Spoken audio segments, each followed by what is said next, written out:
El gobierno estadounidense de Donald Trump concedió facultades a los funcionarios del Servicio de Control de Inmigración y Aduanas para deportar de manera rápida a migrantes que entraron bajo los programas de parol humanitario y la aplicación digital de solicitud de asilo en la frontera CBP-1, según un memorándum del jefe del Departamento de Seguridad Nacional revelado por el New York Times.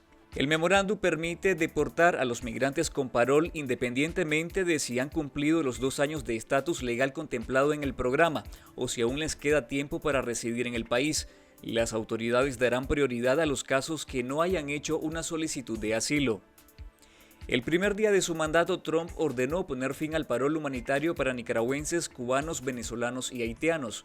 Más de 94,000 nicaragüenses se acogieron a la autorización oficial del parol, que garantizaba la residencia temporal y un permiso de trabajo por 2 años, con el auspicio de un patrocinador residente en ese país.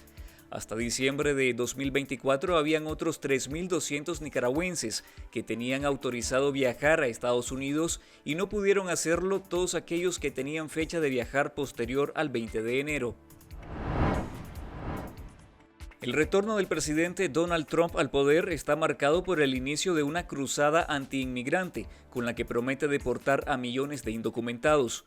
Además de cerrar la frontera sur con México, eliminar el parol humanitario y la aplicación CBP-1, la nueva administración republicana suspendió temporalmente el programa de admisión de refugiados, ordenó la militarización de la frontera y redadas masivas contra migrantes en iglesias y escuelas.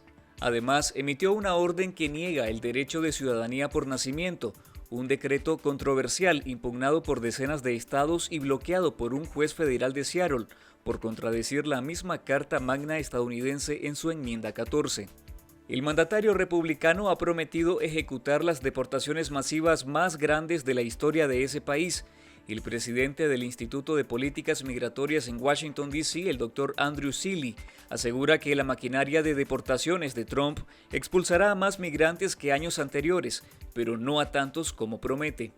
Va a haber un impacto, sobre todo en la parte agrícola del país, en la construcción, en el trabajo de cuidado de niños y ancianos. Son sectores donde hay muchos inmigrantes en Estados Unidos, muchos indocumentados en especial, y yo creo que va a haber afectaciones y creo que va a haber comunidades y empresas que empiezan a levantar la voz en este tema.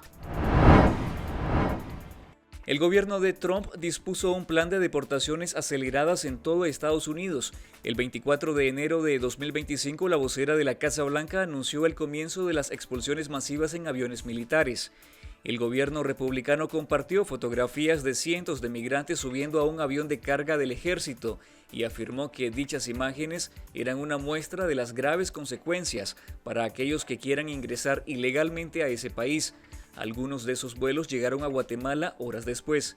Las autoridades estadounidenses informaron que hasta este viernes 24 de enero habían detenido a unos 538 inmigrantes indocumentados y deportado a varios centenares. Algunas autoridades locales, como el alcalde de Newark, afirmaron que las detenciones se estaban ejecutando sin las órdenes pertinentes y que en su ciudad fueron arrestados ciudadanos americanos que no portaban documentos y hasta un veterano del ejército. Trump justifica las medidas alegando una presunta invasión a gran escala de inmigrantes ilegales, entre los que menciona a terroristas, espías y miembros de carteles de la droga. Donald Trump juró como el 47º presidente de Estados Unidos con un discurso confrontativo y expansionista. En su toma de posesión, Trump amenazó con recuperar el Canal de Panamá, alegando sin pruebas que está controlado por China. También impuso el cambio del nombre del Golfo de México a Golfo de América.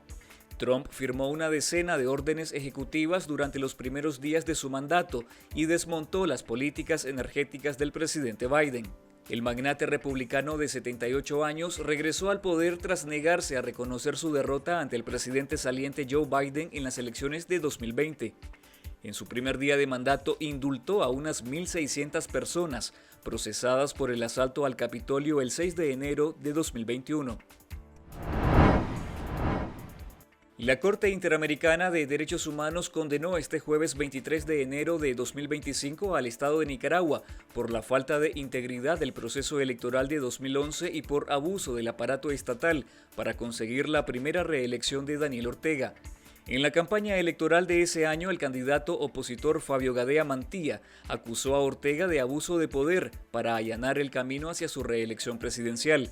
La sentencia emitida 13 años después declara al Estado nicaragüense como responsable de violar los derechos políticos, las garantías judiciales y la protección judicial de Gadea Mantilla como candidato opositor.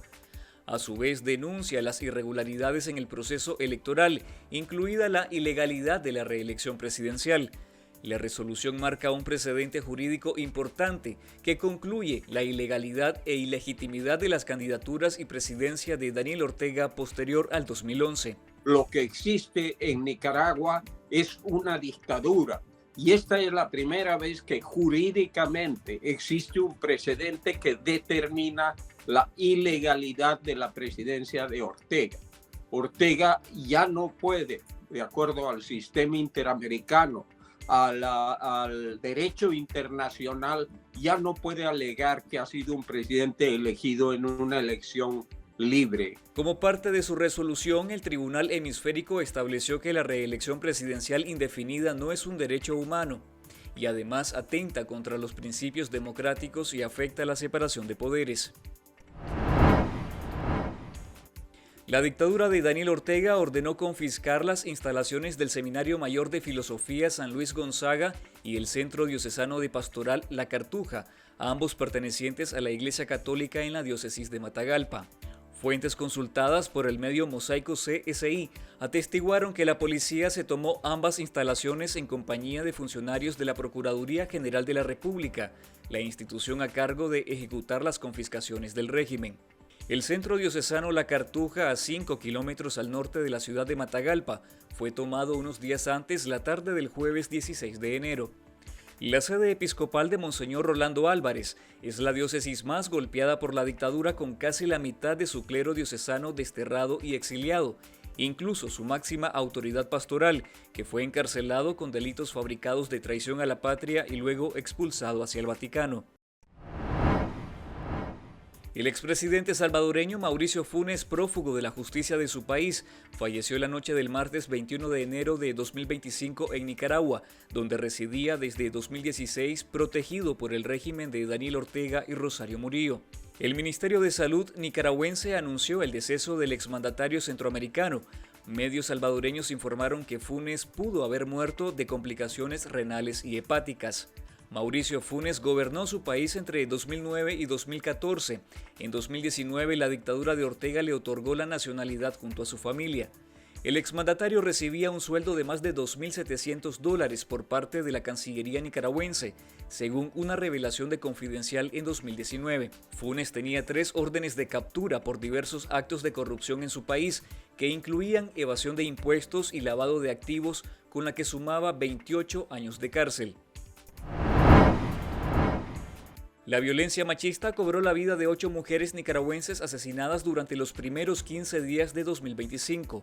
2 de estas muertes ocurrieron en territorio nacional, 4 en Costa Rica, 1 en Guatemala y 1 en Estados Unidos, según datos del Observatorio Voces de la Organización Católicas por el Derecho a Decidir. Los resultados arrojan que se trata del cuádruple de los femicidios ocurridos en la misma fecha de 2024, el año en que la violencia machista incrementó exponencialmente y cerró con 91 asesinadas. Las cifras también revelan un aumento de mujeres migrantes que han sido asesinadas en el extranjero.